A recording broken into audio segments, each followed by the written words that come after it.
योग वशिष्ठ महारामायण सुनते रहने के लिए हमारे चैनल को सब्सक्राइब करें और बेल आइकन जरूर दबाएं।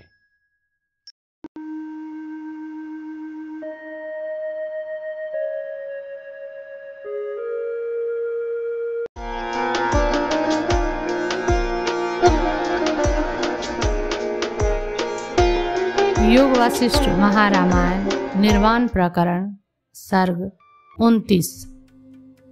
हे रघुनंदन, इस संसार में जो जो दिशाएं सुनाई देती हैं वे सभी देह रूपी श्मशान भूमि में मंगल मनाने वाले मदोन्मत्त मोह रूपी वेतालों से परिपूर्ण हैं। इस जगत रूपी महान अरण्य में अज्ञानी बालक की नाई मोहित हो रही अपनी आत्मा का स्वयं दृढ़ता से धैर्य को धारण कर अपने से ही उद्धार कर लेना चाहिए। हे श्री राम जी, संचरण कर रहे प्राणी रूपी मृगों से व्याप्त इस संसार रूपी अरण्य में हिरण के बच्चे की नाई तृणों के सदृश निहिसार विषय रसों से आप अपने को कृतकृत्य मत मानिए। श्री रामभद्र, इस पृथ्वी तल के अरण्य में दूसरे अज्ञानी जीव हिरण के बच्चों की नाई यदि विषय रूप कोमल तिनके चढ़ जाते हैं तो उन्हें भले ही चढ़ जाने दीजिए, परंतु आप तो अज्ञान रूपी हाथी का शिकार कर सिंह की वृत्ति धारण कीजिए। श्री राम जी, दूसरे मनुष्य मृग मुग्ध होकर अपने अरण्य रूप जम्बू द्वीप में जिस प्रकार विषय रूपी घास चरकर विहार करते हैं, उसी प्रकार हे अनघ रामभद्र आप विहार मत कीजिए। समान स्वभाव होने के कारण बंधुजनों के साथ सदा ही अवस्थान और उनसे सुख देखा गया है, फिर उसमें दोष ही क्या है, इस पर कहते हैं भद्र, यह बंधु वर्ग एक तरह से अत्यंत थोड़े समय के लिए ठंडक पहुंचाने वाला तथा आसक्ति रूप कीचड़ से चारों ओर लीप देने वाला छोटा जलाशय है, अतः उसमें आपको भैंसे की नाई डूबना नहीं चाहिए। श्री राम जी, आपको विषय रूपी सर्पों का बहिष्कार कर देना चाहिए, आर्यों के मार्ग का अनुसरण करना चाहिए और तत्वमसि आदि महावाक्यों के अर्थ का भली प्रकार विचार कर अपनी अद्वितीय आत्मा का ही आश्रय करना चाहिए। अपवित्र, तुच्छ, भाग्य रहित तथा दुष्ट रूप वाले शरीर के लिए आसक्ति रूपी कीचड़ में कभी फंसना नहीं चाहिए, क्योंकि उसमें फंसे हुए पुरुषों को चिंता रूप क्रूर राक्षसी खा डालती है। इस देह की रचना एक ने कर्म ने की है, उसका आश्रय दूसरे अहंकार रूपी यक्ष ने किया है। दुख किसी तीसरे को मिलता है और भोक्ता तो कोई चौथा ही है। इस प्रकार की यह अज्ञान की चक्रिका आश्चर्य रूप ही है। सत्यत्व और एक रूप होने से आत्मा में भी दुख और उसके भोग भोक्ता शरीर आदि रूपांतर का अवकाश नहीं है, इस आशय से कहते हैं। जिस प्रकार पत्थर की घनता सत्ता सामान्य से पृथक रूप नहीं है किंतु एक रूप ही है, उसी प्रकार आत्मा की घनता भी एकमात्र सामान्यात्मक सत्ता स्वरूप से पृथक नहीं है किंतु अभिन्न रूप ही है, क्योंकि सदरूप से पृथक दूसरा रूप ही नहीं है। अर्थात जो सदभिन्न है उसकी असत, औलिक आदि पदों से ही प्रसिद्धि है, यह तात्पर्य है। जिस प्रकार पत्थर का काठिन्य पत्थर से पृथक अस्तित्व नहीं रखता, उसी प्रकार समष्टि व्यष्टियात्मक मन समूह और तत्त मन के कार्यभूत स्थूल प्रपंच भी आत्मा से पृथक अस्तित्व नहीं रखता, क्योंकि सत्ता मात्र स्वभाव आत्मा से अभिन्न होने के कारण इन मन आदि की पृथक अवस्थिति ही नहीं रह सकती। यह न्याय प्रत्येक घट और घटाकार मानस वृत्ति आदि में ही लगाना चाहिए। इससे सदरूप अद्वैत ही सिद्ध हुआ, यह कहते हैं। जैसे पत्थर का पत्थरपन अथवा जैसे घट का घटपन सत्ता स्वरूप सामान्य से अभिन्न ही है, वैसे ही समष्टि व्यष्टि मन आदि आत्मा से अभिन्न ही है। भद्र, इस अर्थ में आगे कही जाने वाली मानस शिव पूजा रूप इस दूसरी दृष्टि का आप श्रवण कीजिए, जो चंद्रमौली भगवान शंकर ने कैलाश पर्वत की कंदरा में संसार दुख की शांति के लिए मेरे समक्ष की थी। उसमें पहले कैलाश का वर्णन करते हुए कथा का उपक्रम करते हैं। चंद्रमा के किरण समूहों की नाई भासमान कैलाश नामक एक पर्वतों का राजा है। वह अपनी ऊंचाई से आकाश को भी पार कर गया है और वह है गौरी रमण भगवान श्री शंकर का एक मंदिर। वहाँ पर चंद्र कला धारण किए हुए स्वयं प्रकाशमान भगवान महादेव जी रहते हैं। पहले किसी समय उसी पर्वत पर उन देवाधिदेव की पूजा कर रहा मैं गंगा जी के किनारे आश्रम बनाकर रहता था। तप के लिए वहाँ पर मैंने दीर्घ काल तपस्वियों द्वारा अनुष्ठीयमान कृच्छ चांद्रायण आदि में नियम पूर्वक निष्ठा की। वहाँ पर मेरे चारों ओर सिद्धों के समूह रहते थे। मैं उनसे विचार विनिमय कर शास्त्रीय दुरूह तत्वों का संग्रह करता था। मैंने फूल चुनने के लिए एक डलिया टोकरी रखी थी और अनेक शास्त्रीय पुस्तकों का संग्रह भी किया था। हे श्री राम जी, उस तरह के गुणों से संपन्न कैलाश वन के कुंजों में तपस्या कर रहे मेरा बहुत समय व्यतीत हो गया। अनंतर किसी एक समय की बात है, श्रावण कृष्ण पक्ष की अष्टमी तिथि थी और रात्रि का प्रथम भाग यानी प्रदोष समय पूजा जप ध्यान आदि से व्यतीत हो चुका था। प्राणियों के संचरण आदि व्यापारों का उपशम हो जाने से शांत स्वरूप हुई दिशाएं उस समय काठ की नाई मौन व्रत में हाथ आदि के व्यापारों से भी हृदयगत अभिप्राय को प्रकट न करने के कारण काठ की नाई मौन व्रत में मानो अवस्थित थी। गहन कुंजों में अंधकार इतना घना था कि वह तलवार से काटने योग्य बन गया था। श्री रामभद्र इसी बीच प्रथम अर्धरात्रि के वहां व्यतीत हो जाने पर मैंने अपनी समाधि स्वल्प कुछ बहिर्मुख बनाकर बाह्य पदार्थों की ओर दृष्टि दौड़ाई। उस समय उस अरण्य में तत्काल ही उत्पन्न हुआ एक बड़ा तेज मैंने देखा, जो शुभ्राति शुभ्र सैकड़ों मेघों के तुल्य धवल एवं असंख्य चंद्रबिंबों के सदृश चमकीला था। उस तेज की चकाचौंध से दिशाओं के समस्त कुंज चमक उठे। मैंने बड़े विस्मय के साथ देखा और देखकर भीतर की प्रकाशमान दिव्य दृष्टि से उसके विषय में विचारा और तदंतर फिर बाह्य दृष्टि से तत्त विशेष अवयवों के अनुसंधान पूर्वक उसका अवलोकन किया। विचार कर ज्यों ही मैं सामने का शिखर प्रदेश देखता हूँ, त्यों ही चंद्र कलाधर महादेव जी उपस्थित हो गए। उन्होंने अपना एक हाथ भगवती गौरी के हाथ में रखा था और उनके गण नंदी आगे चलने वालों को हटा रहे थे। वहां उपस्थित समस्त शिष्यों को संबोधित कर तथा अर्घ्य पात्र लेकर सावधान एवं प्रसन्न मन हुआ मैं उन गौरीपति की दृष्टि से पवित्र ऐसे उनके पूर्व भाग में गया, यानी उनकी पवित्र सन्निधि में पहुंचा। वहां जाकर दूर से ही मैंने पुष्पांजलि समर्पित की और अर्घ्य प्रदान किया। अनंतर 3 नेत्र वाले महादेव को साष्टांग प्रणाम कर उनका अभिनंदन किया, यानी उनकी स्तुति की। अपने भाग्य के महान उदय तथा अपने ऊपर महादेव जी के सानुग्रह दृष्टिपात का वर्णन करते हैं। तदंतर चंद्र ज्योत्सना की सखीभूत कोमल शीतल तथा समस्त संतापों का अपहरण करने वाली उस महादेव जी की दृष्टि का स्वानुभूत अलौकिक निरतिशय आनंद के आविर्भाव भूत चमत्कार से परिपूर्ण दृष्टि का मैं दीर्घ काल तक भाजन बना रहा। पुष्पों के शिखर पर स्थित तीनों लोकों के साक्षी उस देवाधिदेव को मैंने समीप जाकर अर्ध पुष्प तथा पाद्य का समर्पण किया। उनके सामने मैंने अनेक मंदार पुष्पों की अंजलियां बिखेर दी और नानाविध नमस्कार एवं स्तोत्रों से शिव जी की अर्चना की। तदंतर मैंने शिव जी की पूजा के सदृश ही पूजा से सखियों से युक्त तथा गणमंडल से परिवेष्टित भगवती गौरी का उत्तम रीति से पूजन किया।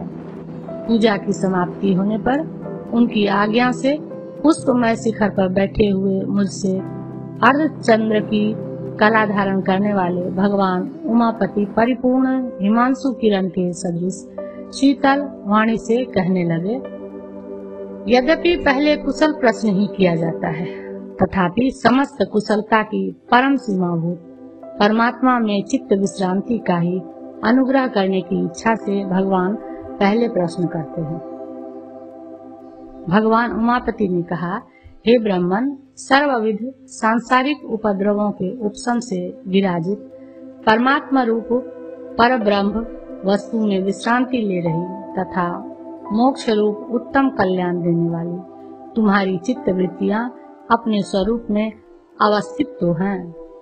तुम्हारा कल्याणकारी तप निर्विघ्न रूप से बराबर चल रहा है ना? प्राप्तव्य वस्तु प्राप्त कर ली है ना? और सांसारिक भय शांत हो रहे हैं ना? हे रघुनंदन, समस्त लोगों के एकमात्र हेतु देवाधिदेव महादेव जी के उस प्रकार कहने के अनंतर विनय युक्त वाणी से मैंने उनसे निवेदन किया, हे महेश्वर, देवाधिदेव त्रिनेत्र की निरंतर स्मृति से प्राप्त हुए उत्तम कल्याण से संपन्न पुरुषों के लिए इस संसार में कोई भी वस्तु न तो दुष्प्राप्य है और न किसी तरह का भय ही है। आपके निरंतर स्मरण से जनित आनंद से जिनका चित्त चारों ओर से घूर्णित मत हो गया है, ऐसे पुरुषों के लिए इस जगत कोश में वे प्राणी ही नहीं है जो उन्हें प्रमाण नहीं करते, अर्थात सभी उन्हें प्रणाम करते हैं। भगवान, एकमात्र आपके अनुसरण में निरंतर जिनका मन लगा रहता है, ऐसे पुरुष जहाँ स्थित रहते हैं, वे ही देश, वे ही जनपद, वे ही दिशाएं और वे ही पर्वत प्रशस्ततम है। हे प्रभु, आपका अनुस्मरण पूर्व संचित पुण्य वृक्ष के फल को अनंत कोटि गुना बढ़ा देता है। वर्तमान देह से उत्पादित पुण्य वृक्ष का मानो अमृत सिंचन द्वारा अभिवर्धन करता है और करिष्यमाण किए जाने वाले पुण्य की अभिवृद्धि के लिए बीज का विस्तार करता है। हे प्रभु, आपका अनुस्मरण ज्ञान रूपी अमृत का एकमात्र आधारभूत कलश है, धृति रूपी ज्योत्सना के लिए चंद्रमा है और मोक्ष रूपी नगर का द्वार है। हे समस्त भूतों के अधिपते, आपके निरंतर चिंतन रूपी उदार चिंतामणि से शोभित मैंने समस्त वर्तमान और भविष्यकालीन आपत्तियों के सिर पर अपना पैर रख दिया है।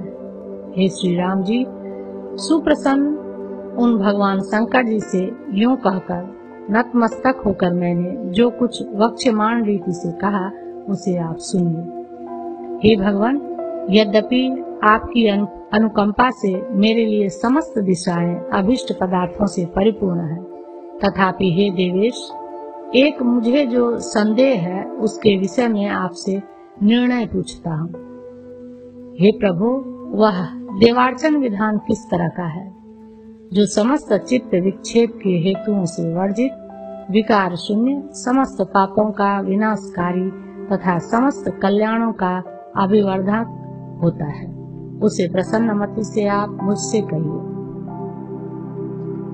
पूर्णा में सकला दिशा, इस कथन से महर्षि वशिष्ठ जी को विषय भोग की अभिलाषा नहीं है ऐसा द्योतन हो जाता है।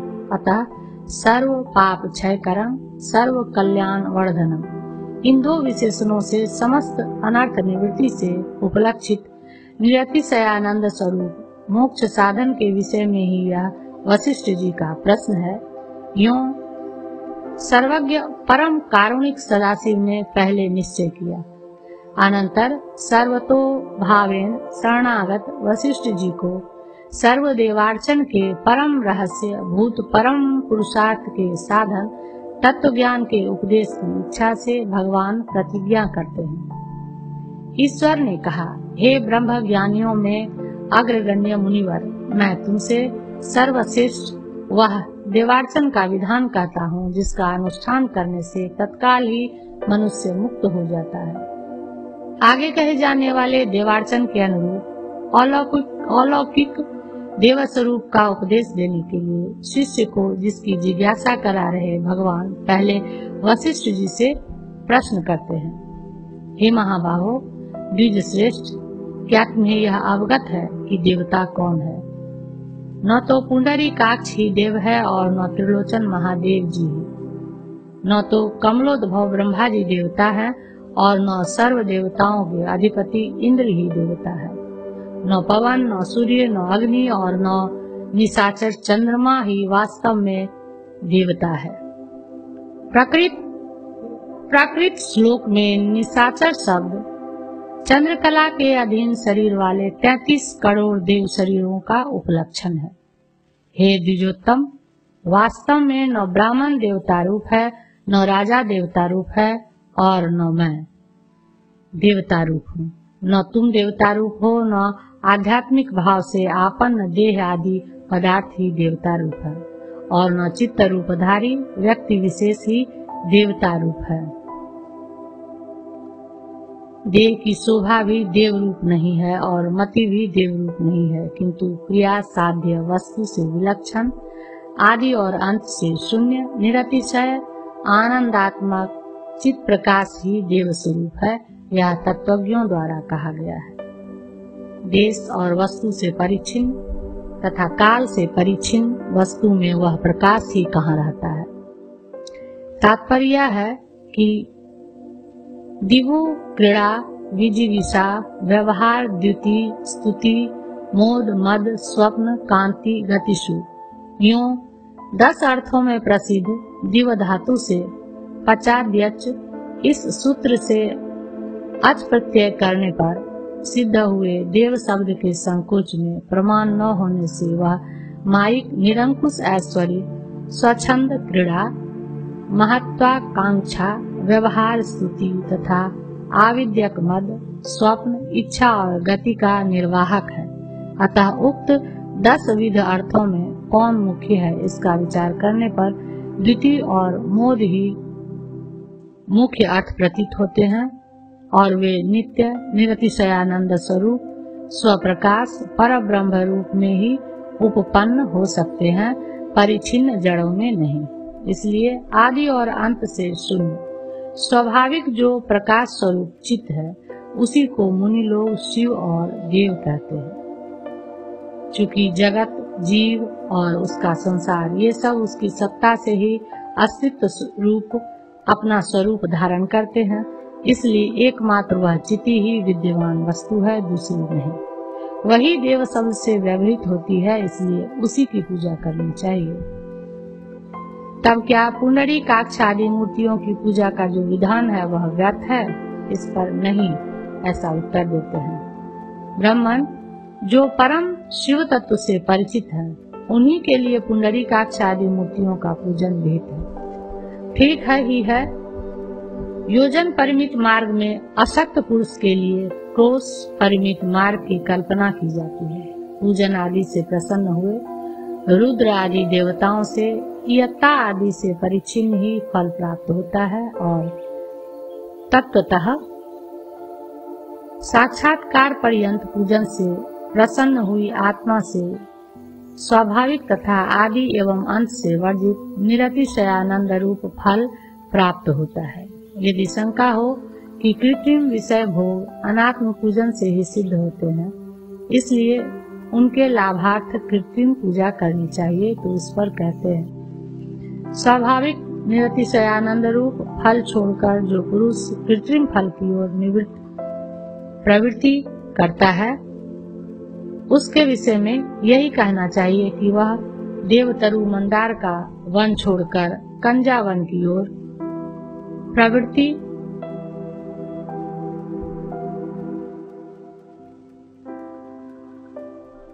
करता है। तो अकृत्रिम पूजन में कौन सी सामग्री है, इस शंका पर उस सामग्री का उल्लेख करते हैं। कौन पूज्य है, इस विषय का तात्विक ज्ञान रखने वाले विद्वान कहते हैं कि एकमात्र चित स्वरूप निर्मल शिव ही पूज्य है और उसकी पूजन सामग्री में विवेक, ज्ञान, सर्वभूतों में आत्मबुद्धि और शम ये सबसे श्रेष्ठ पुष्प है। हे महर्षि, प्रकाशमान आत्मदेव की शम, बोध आदि पुष्पों से जो पूजा की जाती है, उसी को आप देवार्चन जानिए। मूर्ति पूजा को देवार्चन मत जानिए। जो मनुष्य आत्मज्ञान रूप देवार्चन छोड़कर कृत्रिम पूजनों में ही आसक्त रहते हैं, वे चिरकाल तक क्लेश ही पाते हैं। हे ब्राह्मण, जो विदित तत्व संत महात्मा किसी समय आत्म समाधि से व्युत्थित होकर साकार देव पूजन करते हुए पाए जाते हैं, वे बाल क्रीड़ा के सदृश आनंदार्थ ही साकार पूजन करते हैं, न कि कृत्रिम भोगों की अभिलाषा से। आत्मा ही प्रकाशमान देव, 6 प्रकार के ऐश्वर्य से परिपूर्ण शिव और परम कारण स्वरूप है। अतः ज्ञान रूप पूजन सामग्री से उसी की सर्वदा अविच्छिन्न रूप से निरंतर पूजा करनी चाहिए। हे वशिष्ठ जी, आप जीवों को अपरोक्ष चेतना का स्वरूप अविनाशी अकृत्रिम ब्रह्म स्वरूप ही जानिए। एकमात्र वही पूज्य है, दूसरा कोई आत्मा से अतिरिक्त पूज्य नहीं है। अतः आत्म पूजा ही पूजा है। तदेवास्ति यतः सर्वम इत्यादि श्लोक से ब्रह्म ही जगत जीव, जीव संसार और उनके अस्तित्व तत्व रूप से स्थित है। यह जो पहले कहा गया था उसमें उपपत्ति जानने की इच्छा से महाराज वशिष्ठ जी पूछते हैं। महाराज वशिष्ठ जी ने कहा, हे प्रभु, यह जगत जिस उपपत्ति से चैतन्य प्रकाश मात्र स्वरूप होता है तथा जिस उपपत्ति से उसी चेतन में जीवादि स्वरूपता प्राप्त होती है, उसे आप कृपा कर मुझसे कहिए। समस्त चैत्य पदार्थों का प्रलय हो जाने पर भी चित सत्ता ज्यों की त्यों बनी रहती है। इससे चित सत्ता चैत्य पदार्थों के अधीन नहीं है, यह बात भली भांति सिद्ध हो चुकी है। अतः चित्त के अधीन भासमान चैत्य का जिस प्रकार चिति से भिन्न दूसरा भान मानना युक्त नहीं है, उसी प्रकार चित सत्ता के अधीन चैत्य की चिति सत्ता से पृथक सत्ता मानना भी युक्त नहीं है, ऐसा उपपत्ति बतलाते हैं। ईश्वर ने कहा, चूंकि यहाँ सर्वत्र आर पार से रहित सर्वविध परिच्छेदों से शुरू चैत्य निर्मुक्त चिदाकाश ही विद्यमान है, इसलिए कल्पांत में भी वह अवशिष्ट रहता है। चिदाकाश सर्व काल में भी चैत्य शून्य है। पार आदि परिच्छेद शून्य होने से प्रलय काल के समान इस प्रकार अनुमान रूप उपपत्ति यहाँ बतलाई गई है, ऐसा समझना चाहिए। तब जगत रूप प्रतिभास कैसे होता है, इस पर कहते हैं।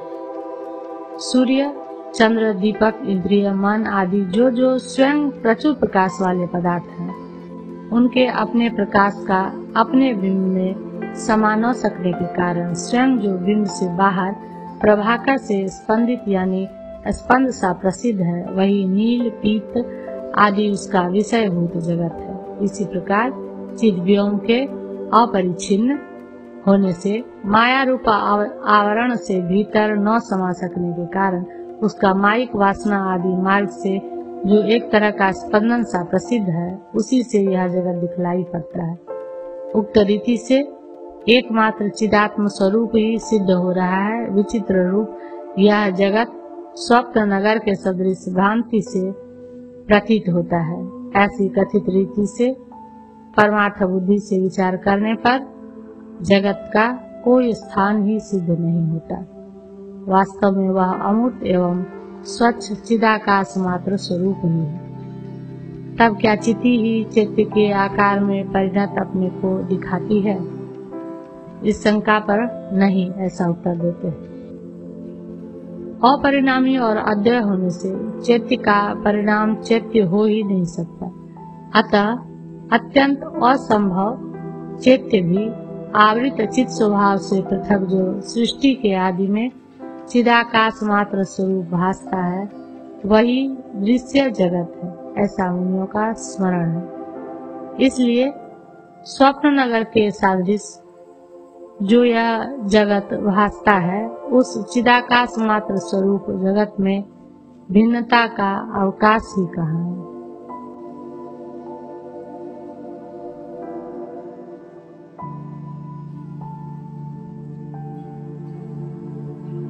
तब क्या चिति ही चैत्य के आकार में परिणत अपने को देखती है? इस शंका पर नहीं, ऐसा उत्तर देते हैं। अपरिणामी और अद्वय होने से चैतन्य का परिणाम चैत्य हो ही नहीं सकता। अतः अत्यंत असंभव चैत्य भी आवृत चित्त स्वभाव से पृथक, जो सृष्टि के आदि में चिदाकाश मात्र स्वरूप भासता है, वही दृश्य जगत है, ऐसा मुनियों का स्मरण है। इसलिए स्वप्न नगर के सदृश जो यह जगत भासता है, उस चिदाकाश मात्र स्वरूप जगत में भिन्नता का अवकाश ही कहाँ है। चिन्मात्र स्वरूप ही पर्वत है, चिन्मात्र ही जगत और आकाश है, चिन्मात्र स्वरूप आत्मा एवं जीव है, तथा भूतों की परंपरा भी चिन्मात्र स्वरूप ही है। महर्षि सृष्टि के आरंभ में ऊर्ध्वलोक, अपना नगर तथा पाताल, इनमें कहीं पर भी चिदाकाश मात्र स्वरूप आत्मा से भिन्न ऐसी कौन सी वस्तु है जो सबके अनुभव में आती है, उसे आप बतलाइए। तात्पर्य यह है कि चिद भिन्न की स्वतः सत्ता स्फूर्ति मानने पर अचित्त का व्याघात, सत्ता स्फूर्ति के अभाव में औलिक रूपता, औलिक का चित्त से भी उज्जीवन अनुभूत न होने से, असंग होने के कारण चित्त का अचित्त के साथ संबंध न होने से और साधकांतर की अप्रसिद्ध होने से चिद भिन्न पदार्थ की सिद्धि नहीं हो सकती। यदि शंका हो कि जैसे यजति, ददाति, जुहोति इत्यादि शब्द भेदों से कर्म भेद होता है, वैसे ही चित्त, आकाश, जगत इत्यादि शब्द भेदों से उनका भेद हो सकता है। आकाश, परमाकाश, ब्रह्माकाश, जगत और चित्त, ये सब प्रकार ब्रह्म रूप अर्थ के पर्याय शब्द हैं। जिस प्रकार पेड़ और वृक्ष शब्द पर्याय हैं, उक्त रीति से जब तत्ववेत्ता द्वारा स्वप्न, संकल्प और माया के सदृश मिथ्या द्वैत अनुभव होता है, तब उसे चिदाकाश ही जगत रूप से प्रतीत होता है। जिस प्रकार स्वप्न में चिदाकाश ही जगत रूप भासता है, उसी प्रकार जागृत नामक स्वप्न में भी वही चिदाकाश जगत रूप से हम लोगों को भासता है। जिस प्रकार जागृत नामक स्वप्न में भी वही चिदाकाश जगत रूप से हम लोग को भासता है, जिस प्रकार स्वप्न नगर में चिदाकाश को छोड़कर दूसरा कुछ भी पदार्थ कहीं नहीं रहता, उसी प्रकार जागृत काल में भी महाचैतन्य आकाश को छोड़कर और कुछ भी दूसरा पदार्थ कहीं नहीं रहता। चूँकि चित्त से भिन्न दूसरा कुछ भी चैत्य पदार्थ नहीं हो सकता, इसलिए चित्त और चैत्यात्मक समस्त जगत भी अचैत्यात्मक एकमात्र चिन्मात्र स्वरूप होकर ही स्थित है। परमाकाश स्वरूप ब्रह्म का संकल्प ही तीनों जगत रूप होकर चिदाकाश में स्वप्न के सदृश स्वयं ही उत्पन्न हुआ है। वास्तव में द्वैतवादी द्वारा स्वीकृत सत्य वस्तु के सदृश यह सत्य नहीं है, ऐसा समझिए। सामान्य जगत में कथित न्याय का घटपट आदि विशेष पदार्थों में दिग्दर्शन कराते हैं। जैसे स्वप्न में घटपट आदि चैतन्य आकाश मात्र स्वरूप है, वैसे ही इस सामान्य सृष्टि के आरंभ में विशेष पदार्थ घटपट आदि भी चैतन्य आकाश मात्र स्वरूप ही है। जैसे स्वप्नकालीन प्रतिभास मात्र स्वरूप नगर में विशुद्ध चैतन्य मात्र रूप आत्मा को छोड़कर दूसरा कुछ भी तात्विक पदार्थ नहीं है, वैसे ही इन तीनों भुवनों में आत्म स्वरूप विशुद्ध चैतन्य पदार्थ को छोड़कर दूसरा कुछ भी पदार्थ नहीं है। जो कुछ विभिन्न विभिन्न दृष्टियां हैं तथा जो तीनों कालों में रहने वाले देश, काल और चित्त से युक्त भावात्मक और अभावात्मक पदार्थ है, ये सब एकमात्र चैतन्यात्मक आत्म स्वरूप ही है, उससे पृथक नहीं है। महर्षि, जो परमार्थता सबसे श्रेष्ठ है, जो तुम्हारा तत्पदार्थ का, मेरा तथा समस्त जगत का स्वरूप भूत है एवं जो स्वयं परिपूर्ण स्वरूप है, ज्ञान रूप सामग्री से पूजा करने योग्य, उस देव का प्रथम प्रश्न के उत्तर में मैंने तुमसे कथन किया। सभी वस्तुओं का, समस्त जगत का, दूसरे का, तुम्हारा और मेरा चैतन्य आकाश रूप परमात्मा ही पारमार्थिक स्वरूप है, दूसरा नहीं। कथित प्रकरण का अनुवाद पूर्वक उपसंहार करते हैं। हे मुने, जिस प्रकार संकल्प में पदार्थों तथा स्वप्न नगर में चैतन्य आकाश को छोड़कर दूसरा कुछ भी पारमार्थिक स्वरूप पदार्थ नहीं है, उसी प्रकार हिरण्यगर्भ के प्रथम सर्ग से लेकर आज तक चले आ रहे इस संसार में चैतन्य आकाश रूप पारमार्थिक शरीर को छोड़कर दूसरा कुछ भी पदार्थ नहीं है। 29वां सर्ग समाप्त।